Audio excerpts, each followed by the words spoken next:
Hello friends, तो स्वागत है आपका। तो फ्रेंड्स, आज हम लोग ईवीएस में सबसे इम्पॉर्टेंट थीम्स से क्वेश्चन पूछता है, हमेशा पूछ लेता है ईवीएस में, एक या दो क्वेश्चन डाल ही देता है। तो चलिए आज हम लोग 2 नंबर पक्के करते हैं और नृत्य के बारे में हम लोग देखेंगे और भी जो मेन पॉइंट है जिनसे कि क्वेश्चन बनता है ईवीएस में, तो उसको हम लोग समझेंगे। चलिए सबसे पहले हम लोग थीम्स को समझते हैं। तो स्वागत है आपका आपके अपने चैनल शीला क्लासेस में। तो चलिए फ्रेंड्स स्टार्ट करते हैं। देखिए, जो एनसीईआरटी में जो बुक में दिया गया है वो थीम्स कितने दिए गए हैं? 6 दिए गए हैं।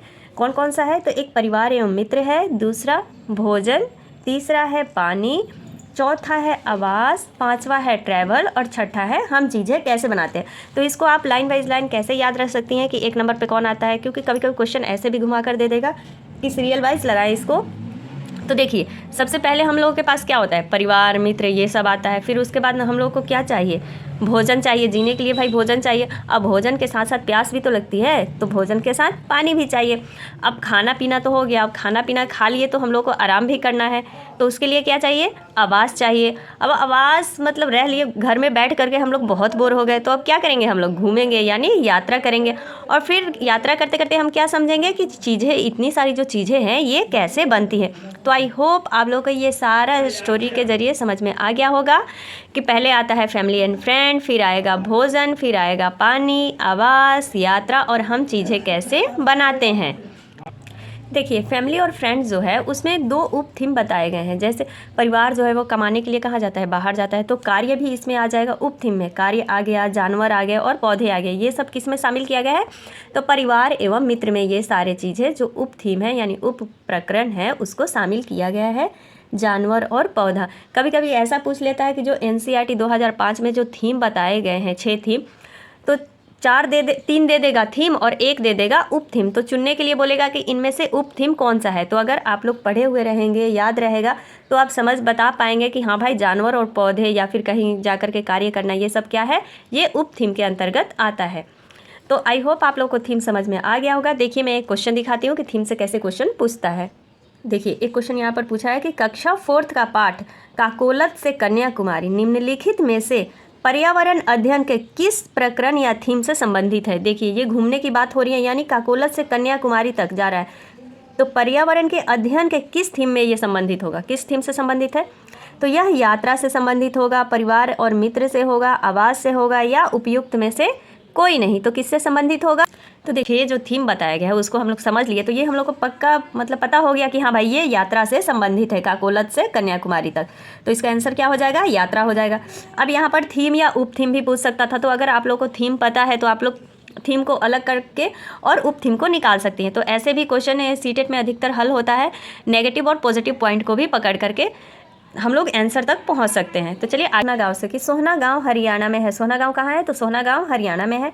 लकड़ी या अनाज में दीमक ना लगे इसलिए उसमें क्या डाल दिया जाता है? तो नीम या कीकड़ के पत्ते या लकड़ियाँ उसकी भी तोड़ करके रख दी जाती है, जिससे कि अनाज में कीड़े ना लगें। बरगद और पीपल जो कि ऑक्सीजन को सप्लाई करता है, ये सभी जानते हैं कि बरगद और पीपल क्या है? ऑक्सीजन को सप्लाई करते हैं और कार्बन डाइऑक्साइड जो है उसको ग्रहण करते हैं। तो देखिए, अब हम लोग बस उन्हीं टॉपिक पर फोकस करेंगे जिनसे कि हमारा प्रश्न सॉल्व हो। तो चलिए, अब एक लर्निंग डिसेबिलिटी से भी क्वेश्चन पूछता है, अधिगम अक्षमता से। इससे भी 1-2 नंबर हमेशा पूछ ही लेता है, चाहे 2 नंबर या 3 नंबर का क्वेश्चन आता है एग्जाम में। तो चलिए समझते हैं इसको, सिंपल में ही समझ लेंगे। देखिए, डिस्ग्राफिया क्या है? डिस्ग्राफिया किस में होता है? तो जिस बच्चे में लिखने से संबंधित प्रॉब्लम आती है, जैसे मान लीजिए वो क्या करता है, बी को डी कर देता है और डी को बी कर देता है। तो इस प्रकार से ये क्या होती है प्रॉब्लम बच्चे में? ये लिखने में बच्चे की प्रॉब्लम आती है। तो इसको क्या कहेंगे? डिस्ग्राफिया। ग्राफ से मतलब लिखने से संबंधित, यानी चित्र, किसी भी चीज़ को लिखने से संबंधित है डिस्ग्राफिया। लेक्सिया किससे संबंधित है? तो ये पढ़ने से संबंधित है, कठिनाई है। डिसलेक्सिया में क्या होता है कि बच्चे को पढ़ने में कठिनाई आती है, वो सही ढंग से पढ़ नहीं पाता है। तो ये हो गया डिसलेक्सिया। अगला है डिस्कैलकुलिया। डिस्कैलकुलिया से कैलकुलिया यानी कैलकुलेट करने से संबंधित। तो ये किससे संबंधित हो गया? गणित से। यानी किसी भी बच्चे को गणना करने में या उसको कठिनाई हो रही है, वो जोड़ घटाव इन सब आदि नहीं कर पा रहा है, तो उसको किससे संबंधित है? वो किस बीमारी से संबंधित है? तो डिस्कैलकुलिया से संबंधित है। डिसमोर्फिया क्या हो गया? भ्रम वाली कठिनाई। जैसे वो मोर को कुत्ता समझ ले या कुत्ता को मोर, मतलब उसके अंदर एक भ्रम उत्पन्न हो जाता है। तो यही होता है भ्रम में कठिनाई आना बच्चों के अंदर, तो वो क्या हो जाता है? डिसमोर्फिया कहलाता है। मोर्फिया का मतलब भ्रम वाली। डिस्थैमिया क्या हो गया? तो डिस्थैमिया होता है तनाव से संबंधित। जैसे बच्चे में बहुत सारा तनाव होता है ना, पारिवारिक हो गया, कुछ भी चीज़ हो गया, बच्चे के अंदर एक तनाव भरा रहता है, मतलब वो सही ढंग से पढ़ भी नहीं पाता है, लिख भी नहीं पाएगा, तो उस तनाव से संबंधित जो बच्चे में बीमारी पाई जाती है उसको कहा जाता है डिस्थेमिया। आप इस मतलब ये भी जो थीम्स है या अधिगम अक्षमता है, इसको आप 1-2 बार देख लीजिएगा वीडियो, तो आप लोगों को दिमाग में बैठ जाएगा और क्वेश्चन आएगा तो आप लोग आराम से सॉल्व कर सकती हैं। चलिए आगे देखते हैं हम लोग। डिस्फेसिया। डिस्फेसिया क्या हो गया? बोलने से संबंधित, मतलब कोई बच्चा जैसे हकलाता है, क्वेश्चन दे देगा कि हाँ भाई किसी बच्चे को पढ़ने में दिक्कत हो रही है, वो हकला हकला करके पढ़ता है, रुक रुक करके पढ़ता है, तो ये किससे संबंधित है? डिस्फेजिया से संबंधित है। नेक्स्ट है डिस्प्रैक्सिया। डिस्प्रैक्सिया किससे संबंधित है? तो शारीरिक कौशल से संबंधित है। डिस्प्रैक्सिया किससे संबंधित है? शारीरिक कौशल से संबंधित है। तो बस यही है 6-7 पॉइंट है जिसको आप लोगों को ध्यान में रखना है। डिस्ग्राफिया लिखने से संबंधित, डिसलेक्सिया पढ़ने से संबंधित, डिसकैलकुलिया गणितीय गणना से संबंधित है कठिनाई, डिसमोर्फिया किससे संबंधित है? तो भ्रम करने वाली, यानी भ्रम जिसमें बच्चे को उत्पन्न हो जाए। डिस्थेमिया तनाव से संबंधित कठिनाई है। डिस्फेसिया किससे संबंधित है? तो बोलने से संबंधित है। और डिस्प्रेक्सिया ये शारीरिक कौशल से संबंधित है। तो आई होप आप लोग को ये समझ में आ गया होगा और जाकर के प्रीवियस ईयर क्वेश्चन आप लोग जरूर टिक आउट करें। देखिए नृत्य से भी अधिकतर क्वेश्चन पूछता है डांस से, तो चलिए उन्हीं सबको हम लोग एक नज़र में झट से देख लेते हैं। देखिए केरल। केरल में कौन सा नृत्य है? कथकली। कथकली कहाँ की नृत्य है? केरल की। करेला, जब मान लीजिए केरल से करेला याद रखिए, और करेला क्या कड़वा होता है, तो बच्चा सब क्या करने लगता है? नौटंकी करने लगता है। कथकली यानी डांस करने लगता है कि मुझे नहीं खाना है, नहीं खाना है। तो केरल यानी करेला से क्या करता है बच्चा सब? कथक करने लगता है, कथकली। कुचिपुड़ी। कुचिपुड़ी कहाँ की नृत्य है? तो कुचिपुड़ी है आंध्र प्रदेश की। देखिए कुचिपुड़ी को आप ऐसे याद करिए जैसे कुचिपुड़ी यानी कच्ची पुड़ी। कच्ची पुड़ी जो अंधा व्यक्ति होगा वो कच्ची पुड़ी भी दीजिए तो वो खा लेगा क्योंकि उसको दिखाई नहीं देगा। राजस्थान। राजस्थान में क्या है? घूमर, यानी देखिए स्थान, स्थान आ रहा है ना, तो राजस्थान। स्थान पर हम किसी भी स्थान पर क्या करने जाते हैं? घूमने के लिए जाते हैं। तो इससे रिलेट कर लीजिए कि राजस्थान का क्या है? नृत्य घूमर, यानी राजस्थान स्थान पे हम लोग जाते हैं घूमने, घूमर। महाराष्ट्र। महाराष्ट्र का क्या है? लावणी। महाराष्ट्र राष्ट्र का क्या है? लावणी। बिहू। बिहू तो ये सबको पता है कि बिहू असम की ही है नृत्य। असम का नृत्य क्या है? बिहू।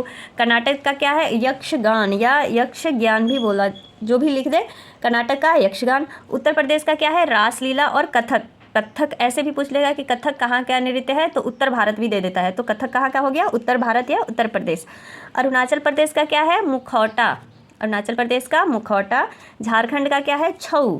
झारखंड का क्या है? नृत्य छऊ। नागालैंड का क्या है? चोंग।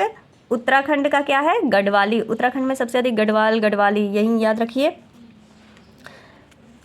देखिए जब हम लोग कहीं उतर रहे हैं और खंड यानी वो टूट गया, खंडित हो गया, तो हम लोग कहाँ गिरेंगे? गड्ढे में गिर जाएंगे, तो यानी उत्तराखंड से गढ़वाली।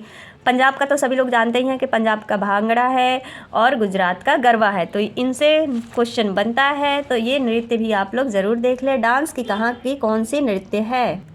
देखिए हो गया राष्ट्रीय त्यौहार हो गए या राष्ट्रीय पशु पक्षी, इनसे भी प्रश्न पूछता है। तो चलिए इन्हीं को आज हम लोग देखते हैं।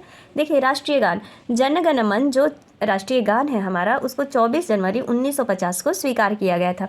और इसके रचयिता कौन है? तो इसके रचयिता रविन्द्रनाथ टैगोर या रविन्द्रनाथ ठाकुर हैं। जो ये गान है वो कितने सेकंड का है? तो ये 52 सेकंड का ही गाना है, जो कि इसको गाने में समय लगता है 52 सेकंड। और ये सबसे पहले कहाँ गाया गया था? तो देखिए ये सबसे पहले 1911 में गाया गया था, कांग्रेस के अधिवेशन में। कब गाया? तो कलकत्ता में यह गाया गया था, जो अधिवेशन हो रहा था 1911 में कलकत्ता में, उसी समय ये सबसे पहले गाया गया था। राष्ट्रीय गीत। तो राष्ट्रीय गीत हमारा क्या है? राष्ट्रीय गीत है वंदे मातरम।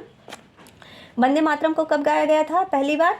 तो देखिए वंदे मातरम को भी गाया गया था कलकत्ता के अधिवेशन में ही, कांग्रेस के अधिवेशन में ही। इसके रचयिता कौन है? तो बंकिम चंद्र चटर्जी हैं या बंकिम चंद्र द्वारा रचित यह 24 जनवरी 1950 को स्वीकार किया गया था। तथा सबसे पहले बता ही दी कि 1896 ईस्वी में इसको कांग्रेस के अधिवेशन में गाया गया था राष्ट्रीय गीत, जो वंदे मातरम है हमारा। भारत का राष्ट्रीय पुरस्कार क्या है? तो भारत रत्न, जो कि सर्वोच्च राष्ट्रीय पुरस्कार भी है और सर्वोच्च नागरिक सम्मान भी है। राष्ट्रीय पुरस्कार क्या है? भारत रत्न है, जो कि सर्वोच्च राष्ट्रीय पुरस्कार है और सर्वोच्च नागरिक सम्मान दिया जाता है भारत रत्न के रूप में। राष्ट्रीय जलीय जीव कौन है? डॉल्फिन है राष्ट्रीय जलीय जीव। राष्ट्रीय विरासत पशु हाथी है।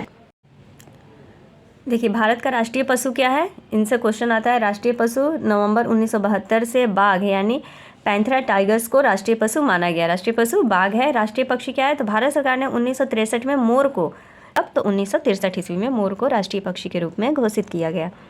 अगला है राष्ट्रीय पुष्प। राष्ट्रीय पुष्प क्या है? तो कमल है। भारत का राष्ट्रीय फूल क्या है? कमल। भारत का राजभाषा क्या है? तो हिंदी है। और राष्ट्रीय फल क्या है? आम। भारत का राष्ट्रीय फल है। बस सिंपल से ही देखते जाना है। बस ऐसे ही राष्ट्रीय वृक्ष ये सभी को पता रहेगा, बरगद। राष्ट्रीय जलीय जीव क्या है? तो गंगा डॉल्फिन है। को 5 अक्टूबर 2009 को राष्ट्रीय जल जीव घोषित किया गया, क्योंकि इसकी संख्या कम हो रही थी, तो इसके संरक्षण के लिए इसको राष्ट्रीय जलीय जीव घोषित कर दिया गया है। राष्ट्रीय विरासत पशु क्या है? तो राष्ट्रीय विरासत पशु हाथी है। इसको 21 अक्टूबर 2010 को इसे स्वीकृति दी गई थी, क्या? राष्ट्रीय पशु के रूप में। और राष्ट्रीय दिवस जो होता है, स्वतंत्रता दिवस, गणतंत्र दिवस और गांधी जयंती, यानी 15 अगस्त, 26 जनवरी और 2 अक्टूबर जो है ये हमारे राष्ट्रीय दिवस हैं। तो आई होप आप लोगों को ये वीडियो पसंद आया होगा। अगर पसंद आए तो लाइक, शेयर एंड सब्सक्राइब कर दीजिएगा। फिर मिलते हैं अगले वीडियो में। Thank you.